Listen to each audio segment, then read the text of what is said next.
Hello, this is Kathleen with the San Diego Artisan Bread School.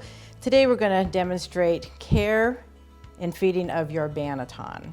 A Banneton, I've got a number of different types here. A Banneton is used when you're making artisan bread and you have a freehand shaped loaf. It doesn't have the pan to push the sides up and make your loaf real high. So you put your bread in this. The cane will absorb some of the moisture out of the bread. And hopefully when you flip it out to bake it, you do not bake in these. When you flip it out to bake it, it will keep the shape and you can score it and go ahead and bake it.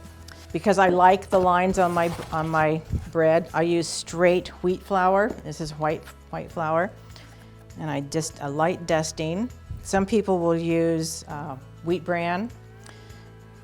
Not my preference. You can use whole wheat if that's your preference. You can use rye. But I like the nice white lines on the dough. So a very light dusting like this will do, unless you've got a really, really wet dough, then you'll want it to be a little bit thicker. If it's too light, it will stick, so you want to kind of be a little bit careful here. Some people will use all rice flour. I don't use all rice flour because rice flour acts like little ball bearings, and none of the flour will stick to your dough. So if you've got a real sticky dough, I like to use a mixture of half wheat and half rice flour. That way I get some of the lines, but I don't have the real sticky aspect. If I'm going to be retarding my dough overnight, it tends to stick in here quite a bit. So what I will do in that case is I will take a 100% cotton napkin and we'll put it into the Banneton. And then I will use the mixture of 50% rice flour and 50% whole wheat to dust this. It'll retain a few of the lines, but it won't be heavily lined, but it will come out the next day beautifully.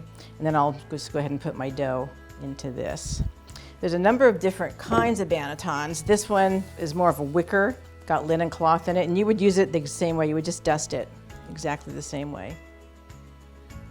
This is more of a French bread or Italian loaf shape.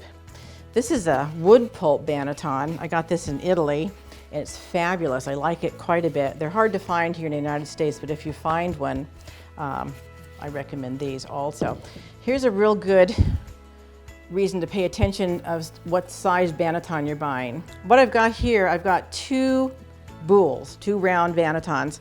This is a 2-pound loaf. This is a 1.5 pound loaf. So you need to pay attention to the size if you're buying this off the internet. If you're going down to Sur La Table or a store like that and they have it for you to look at, it's a little bit different. But on the internet, some will sell this as a 1.5 pound, but look how big it is.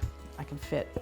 You can see if I put a 1.5 or a 2 pound in this one, it's going to bubble out the side. It's not going to rise properly. How do you take care of your Banneton? Okay, we've put our bread in here, we've let it rise the final time, we've flipped it out and baked our bread. Now we've got a damp Banneton. What you're going to want to do with your damp Banneton is you're going to want to put it aside for at least 24 hours. You're not going to clean it out while it's still wet. You're going to wait for it to totally dry. The next day or 2 days, you can take a brush like this one, just brush out the center.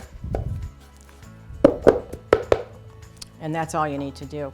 If you've got a little dough sticking to it, once it's dried, you can pretty much pop that off with a little butter knife. I only wash these maybe once a year, and that's only if there's a lot of things sticking to them. Never use soap on your Banneton.